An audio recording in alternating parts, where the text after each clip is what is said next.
At just 28 years old, after selling more than 30 million records and performing 2 sold-out nights for over 110,000 fans at Dodger Stadium, Elton John attempted suicide. First by turning on a gas oven, then later collapsing from an overdose and sinking to the bottom of his swimming pool. He was one of the highest-paid artists in the world. The charts were his. The stadiums were full. So why was the man with everything trying to end his life? Just 2 years before that suicide attempt, in 1973, Goodbye Yellow Brick Road exploded onto the global stage. The double album would go on to sell more than 30 million copies worldwide. Rocket Man, Benny and the Jets, Candle in the Wind, one after another. The hits dominated both the UK and US charts. By 1974, Elton John had achieved something almost unheard of: multiple #1 albums in the same year, constant transatlantic tours, and one of the most lucrative recording contracts in the industry. He was barely in his mid-20s. Private jets replaced tour buses. Mansions replaced modest flats. The income ran into millions annually. Then came October 1975. Dodger Stadium. Over 110,000 people across 2 nights. Sequined baseball uniform. Platform boots. A white grand piano under stadium lights. The image became iconic. It looked invincible. And yet, during this exact period, the peak of commercial dominance, cocaine had already become a daily ritual. Sleep was irregular. Meals were chaotic. Self-worth still fluctuated with applause. To the world, Elton John was untouchable. Privately, he was accelerating toward collapse. How does someone climb so high so fast that the fall becomes almost inevitable? Reginald Kenneth Dwight was born on March 25, 1947, in Pinner, Middlesex, a quiet suburb outside London. The neighborhood was orderly, modest, structured. His father, Stanley Dwight, served in the Royal Air Force. He valued discipline, hierarchy, restraint. His mother, Sheila, loved records and popular music. Their marriage was tense and often emotionally cold. There was no dramatic violence in the household, but there was distance. Conversations were brief. Praise was rare. Affection was limited. From an early age, Reg demonstrated unusual musical ability. At 4 years old, he could pick out melodies on the piano by ear. Family members noticed. Teachers noticed. By 11, he had earned a scholarship to the Royal Academy of Music, an achievement that required discipline and formal training far beyond his years. Yet achievement did not guarantee approval at home. Stanley did not attend concerts. He did not openly celebrate his son's talent. Music was not considered a stable profession. Approval remained conditional, withheld, or silent. Children often interpret silence as rejection. Reg internalized the idea that he had to excel to be acknowledged. Performance became a strategy for attention. When he played well, adults listened. When adults listened, he felt briefly secure. This pattern formed quietly but powerfully. Excellence equals validation. Without excellence, invisibility returns. In 1962, when Reg was 15, his parents divorced. The separation ended daily tension, but did not resolve emotional absence. His father moved on. Contact became less frequent. The sense of not being fully accepted lingered. Adolescence added another layer of confusion. Reg began recognizing that his attraction did not align with social expectations. Britain in the early 1960s remained deeply conservative. Homosexuality would not be partially decriminalized until 1967. Disclosure carried risk. Silence felt safer. Shame and ambition grew side by side. On the surface, he was a talented music student, disciplined and focused. Internally, he feared being fundamentally flawed. The need to be exceptional intensified. If he could not guarantee unconditional love, he would guarantee extraordinary skill. Music offered structure where emotion felt unstable. Classical training at the academy sharpened technique. But he also absorbed American rock and rhythm and blues through radio and imported records. Little Richard, Elvis Presley, Ray Charles. These performers were bold, expressive, unapologetic. They commanded attention without hesitation. Reg studied not only their music, but their presence. He learned that stage identity could amplify personality. performance could exaggerate confidence, even when confidence was fragile. By his late teens, the equation was clear in his mind. Applause quiets doubt. Achievement suppresses insecurity. The more impressive the performance, the safer performer feels. But safety built on applause is unstable. Applause ends. Silence returns. Reginald Dwight was not yet famous. He was not yet Elton John. He was a disciplined young musician carrying unresolved need for approval, unspoken questions about identity, and a growing understanding that stagecraft could rewrite perception. These elements did not appear dangerous at first. They appeared productive. They fueled ambition. They encouraged relentless practice. Yet the foundation carried vulnerability. When validation becomes external and conditional, self-worth becomes fragile. When identity feels unsafe, transformation becomes tempting. The seeds of later addiction were not chemical at this stage. They were psychological. The desire to be enough, the fear of being exposed, the belief that extraordinary output is the price of belonging. The world would eventually see glitter, stadiums, record-breaking sales, and flamboyant confidence. But beneath that spectacle stood a boy who had learned early that love must be earned. If applause is the only proof of worth, what happens when the applause fades? By the mid-1960s, Reginald Dwight was no longer just a disciplined music student. He was restless. Classical training had given him technical control, but it did not satisfy his need for immediacy. He wanted reaction. He wanted noise. He wanted proof that people were listening. That desire pulled him into London's live music circuit. He joined a band called Bluesology, performing in small clubs and pubs. The rooms were smoky, crowded, unpredictable. The pay was inconsistent, but the feedback was instant. When he played aggressively, the room responded. When he leaned into rhythm and energy, the crowd leaned back. Each performance reinforced the same psychological pattern formed in childhood. Attention equals safety. In 1967, he responded to an advertisement from Liberty Records seeking new songwriters. The company mailed him a set of lyrics written by a young poet named Bernie Taupin. Reg composed melodies almost immediately. The partnership was efficient and complementary. Taupin expressed emotion through words. Reg translated emotion into structure and sound. Their collaboration would become one of the most successful songwriting partnerships in modern music history. But at that moment, it was simply opportunity. That same year, Reg made a decision that marked a turning point. He changed his name. He combined the names of two musicians he admired, Elton Dean and Long John Baldry, and became Elton John. On the surface, it looked like branding. In reality, it was separation. Reginald Dwight carried childhood insecurity, paternal distance, and quiet shame. Elton John could carry confidence, theatricality, and ambition. The transformation accelerated in 1970 with the release of the album Elton John. The single Your Song became a breakthrough hit in both the United Kingdom and the United States. The melody was tender, vulnerable, deceptively simple. Audiences connected instantly. Radio stations repeated it. Sales climbed. Recognition expanded. With recognition came expectation. Television appearances followed. Interviews increased. The persona began to solidify. Elton John was not shy. He was expressive, witty, increasingly flamboyant. Stage costumes grew brighter. Glasses became larger. Performances became more animated. The visual contrast distinguished him from other singer-songwriters of the era. Behind that visibility, however, tension intensified. Fame was arriving faster than internal stability. His sexuality remained complicated and partially concealed. The public version of Elton John had to be confident. The private Reginald Dwight still feared exposure. The more the character succeeded, the more necessary the character became. Touring schedules tightened. Recording deadlines compressed. Nights grew longer. Energy had to remain high. Mistakes could not be visible.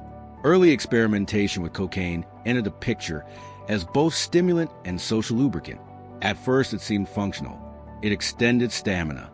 It reduced anxiety before performances. It amplified sociability in industry circles. The logic felt harmless. The persona required momentum. The substance supported momentum. But momentum without rest creates imbalance. By the early 1970s, Elton John was no longer building career. He was building an empire. Each album performed better than the last. Each stage design became more elaborate. Each press appearance sharpened the myth. The divide between the constructed identity and the private self widened gradually, almost imperceptibly. Elton John was confident on stage because he had rehearsed confidence. Reginald Dwight was still uncertain off stage because uncertainty had never been resolved. The character functioned as armor. The brighter the armor, the less visible the vulnerability underneath. But armor is heavy, and when it becomes permanent, it begins to restrict movement. As fame accelerated and substances became more frequent, the private path he had entered, one defined by performance as protection, began shifting into something more dangerous. If identity depends entirely on maintaining the spectacle, what happens when a spectacle demands more than the person can sustain? Between 1973 and 1976, Elton John operated at a level of commercial dominance that few artists have sustained before or since. In October 1973, Goodbye Yellow Brick Road was released as a double album. It would eventually sell more than 30 million copies worldwide. The singles were constant and inescapable. Rocket Man, Benny and the Jets, Candle in the Wind. Radio cycles rarely moved without his voice. By 1974, he had placed multiple albums at #1 on the Billboard charts. He toured relentlessly across the United States and Europe, sometimes performing over 100 shows in a single year. Recording sessions overlapped with tour rehearsals. Studio deadlines collided with flight schedules. Success was not a moment, it was a pace. In October 1975, he reached what many consider the symbolic summit of 1970s rock spectacle. 2 consecutive nights at Dodger Stadium in Los Angeles drew over 110,000 fans combined. He walked onto the field wearing a sequined baseball uniform customized in the colors of the Dodgers. Platform boots elevated him physically and visually. A white grand piano sat beneath towering stadium lights. The image was broadcast across newspapers and magazines worldwide. It was theatrical, exaggerated, unforgettable. The press described him as fearless and unstoppable. Industry executives called him one of the most bankable performers in music. Multi-million-dollar contracts followed. Private jets replaced commercial flights. Real estate investments expanded. Luxury became routine. He was in his late 20s, but peak visibility amplifies pressure. Every new album carried expectation of outperforming the previous one. Every tour had to exceed the last in scale. The margin for error narrowed. Critics watched closely. Sales were measured weekly. The business side of fame demanded consistency at a superhuman level. Cocaine use intensified during this period. Initially framed as enhancement, it became routine. Late nights required stimulation. Exhaustion required correction. Performance required sharpness. Sleep patterns fractured. Nutrition deteriorated. The body absorbed chemical imbalance quietly while the public consumed spectacle. There was also psychological strain. The persona of Elton John grew larger each year. Costumes became more flamboyant. Glasses became more elaborate. Interviews became more performative. The exaggeration was strategic. It distinguished him in a crowded industry. It ensured headlines. It protected vulnerability. Yet the protection was conditional. When the applause ended and hotel doors closed, silence returned. And silence magnified doubt. The applause provided temporary validation, but it did not permanently resolve insecurity. Success at that scale also distorted perception. Surrounded by managers, assistants, and business advisors, it became difficult to separate loyalty from financial dependency. Trust blurred. Personal relationships mixed with professional interests. Emotional boundaries weakened. The empire required maintenance, and maintenance required control. By late 1975, Elton John was not just famous. He was a global brand. But acceleration carries physics. The faster something rises, the more energy is required to keep it suspended. The audience saw a performer in full command of his stage. They saw color, humor, musical precision. They did not see the chemical reliance forming backstage. They did not see the sleep deprivation accumulating. They did not see the internal equation tightening. If performance slips, worth diminishes. Peak success did not calm his insecurity. It magnified it. The brighter the spotlight became, the more catastrophic any perceived flaw would feel. From the outside, it looked like invincibility. From the inside, it felt like maintaining altitude without permission to descend. If your identity depends on never slowing down, what happens when your body and mind begin demanding rest? The collapse did not arrive as a single explosion.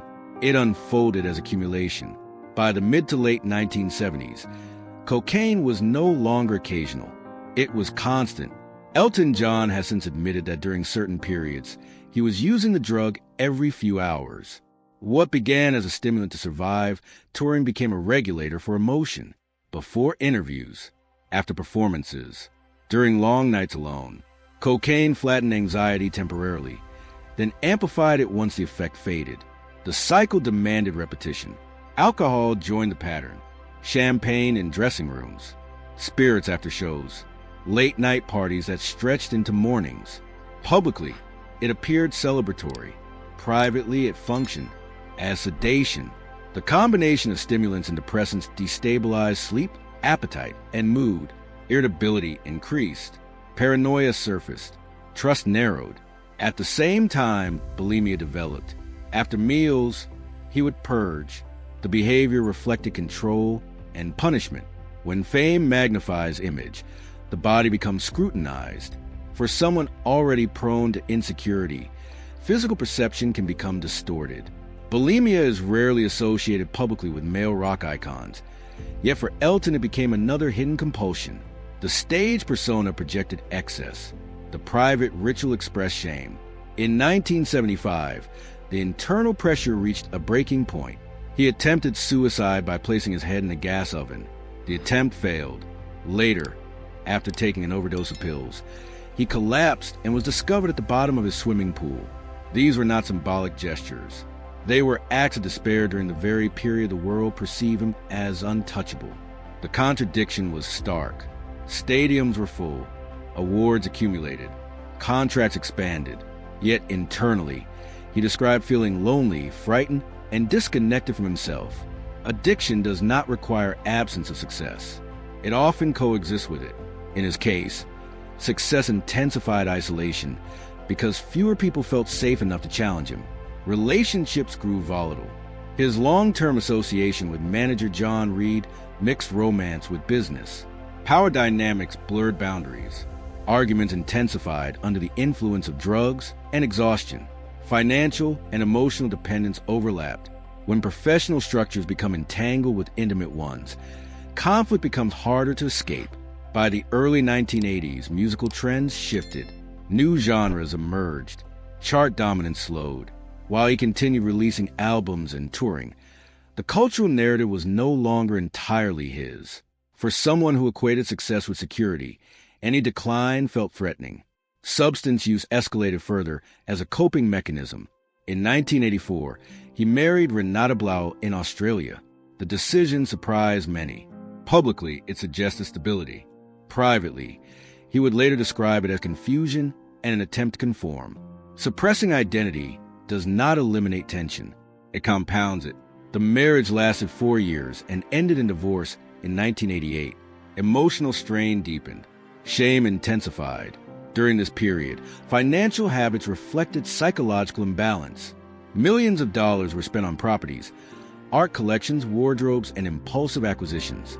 The scale of spending mirrored the scale of success, but it also masked emptiness. Buying provided temporary distraction. It did not provide peace. In 1987 and 1988, he underwent throat surgery to remove nodules from his vocal cords. The procedure permanently lowered the tone of his voice. Physically, it was necessary. Symbolically, it reinforced vulnerability. The instrument that defined his career required repair. Even talent has limits. Behind the scenes, the AIDS crisis was devastating the artistic community around him. Friends and collaborators were dying. Funerals replaced parties. Mortality became visible. For someone already struggling with addiction, grief can accelerate decline or provoke awakening. At first, it intensified despair. Drugs continued. The persona persisted publicly, but internally the emotional cost accumulated. By 1990, the pattern was unsustainable. Cocaine dependency, alcohol abuse, emotional volatility, fractured relationships, and persistent loneliness converged. The man who once used spectacle to shield insecurity now found that spectacle amplified it. Applause could not silence grief. Success could not erase shame. The crucial moment came when he recognized that continuing at this pace would end in death. Addiction thrives on denial. Collapse begins when denial weakens. For Elton John, that weakening emerged from exhaustion and grief combined. In July 1990, he entered a rehabilitation center in Chicago. It was not dramatic in the way a stadium performance is dramatic. There were no lights, no costumes, no cheering audience, only therapy sessions, medical supervision, and enforced sobriety. Withdrawal exposed raw emotion. Without chemical insulation, anxiety resurfaced fully. So did unresolved childhood wounds. Rehabilitation forced confrontation. Why had approval remained so essential? Why had shame remained so persistent? Why had he built a life so large that it required constant stimulation to endure? These were not questions about chart positions. They were questions about identity. The internal collapse, in hindsight, was not caused solely by fame or drugs. It was caused by dependence on external validation combined with avoidance of internal fear. Addiction filled the gap temporarily. Eventually, it widened it. The persona of Elton John had once been armor. Under addiction, it became a mask hiding deterioration. By 1990, that mask was cracking. When a global icon finally admits he cannot manage his own life alone, is that defeat or the first act of survival? Rehabilitation in 1990 was not glamorous. It was structured, repetitive, uncomfortable. For the first time in decades, Elton John was removed from applause and placed inside routine. Wake up, group therapy, individual sessions, medical supervision, reflection, no sequence, no audience, no immediate escape. Withdrawal was physical, but the deeper confrontation was psychological. Without cocaine, anxiety did not disappear. It intensified before it stabilized. Without alcohol, loneliness felt sharper before it softened. Therapy sessions began tracing patterns backward. Childhood insecurity, fear of rejection, dependence on performance for validation. Addiction was reframed not as moral failure, but as coping strategy that had outlived its usefulness. This reframing mattered. If addiction was a strategy, it could be replaced with another strategy. But replacement required honesty. He had to admit that fame had not cured insecurity, that money had not erased shame, that applause had not guaranteed belonging. These admissions were not public yet. They were internal. During this period, grief also surfaced with clarity. The AIDS crisis had taken close friends. Funerals were no longer distant tragedies. They were personal losses. In sobriety, grief could not be anesthetized. It had to be processed. Rather than escape it, he began channeling it. In 1992, he founded the Elton John AIDS Foundation. The organization would grow into one of the most influential philanthropic forces in the global fight against HIV/AIDS, eventually raising hundreds of millions of dollars. Purpose replaced numbness. Sobriety also altered relationships. Boundaries strengthened. Certain professional associations ended. Loyalty was reevaluated. For a man who once equated confrontation with rejection, learning to say no became transformative. Self-respect began replacing dependency on universal approval. In 1993, he met David Furnish. Their relationship unfolded gradually, grounded less in spectacle and more in stability. There was no need to construct an alternate image. By the time same-sex marriage became legal in the United Kingdom decades later, their partnership was already rooted in authenticity rather than concealment. Musically, sobriety did not diminish productivity. In 1994, he won the Academy Award for Can You Feel the Love Tonight from The Lion King. The success felt different. It did not serve as proof of worth. It served as affirmation of craft. In 1997, when Princess Diana died in a car accident, he performed Candle in the Wind at her funeral before an estimated global audience of 2 billion viewers. The single would go on to sell more than 33 million copies. Yet this time, applause did not function as anesthetic. It accompanied grief shared openly. The voice that emerged after throat surgery carried a deeper tone. It matched the internal shift. Performances remained energetic, but they were no longer frantic. Interviews became more candid. Vulnerability was no longer hidden behind exaggeration. Sobriety did not erase insecurity entirely. It repositioned it. Doubt could be acknowledged without being medicated. Success could be appreciated without becoming lifeline. The persona of Elton John did not disappear. It matured. Costumes remained theatrical, but they were chosen rather than required. The difference between survival and self-destruction often lies in pause. Rehabilitation created pause. In that pause, identity separated from addiction. For years, acceleration had been constant. Now stability became intentional. The man who once feared slowing down discovered that slowing down did not equal failure. It allowed integration. Rebirth is often misunderstood as dramatic reinvention. In this case, it was quieter. It was a decision to live without chemical amplification. It was a decision to confront rather than conceal. When a life built on spectacle learns to value stillness, does the applause grow softer, or does it finally become unnecessary? After 1990, the trajectory of Elton John's life did not shrink. It stabilized and extended. Sobriety created longevity. The frantic velocity of the 1970s gave way to sustainability. He continued releasing albums, touring internationally, and collaborating across generations. But the pattern was no longer driven by chemical urgency. It was structured by intention. In 1998, he was knighted by Queen Elizabeth II for services to music and charity.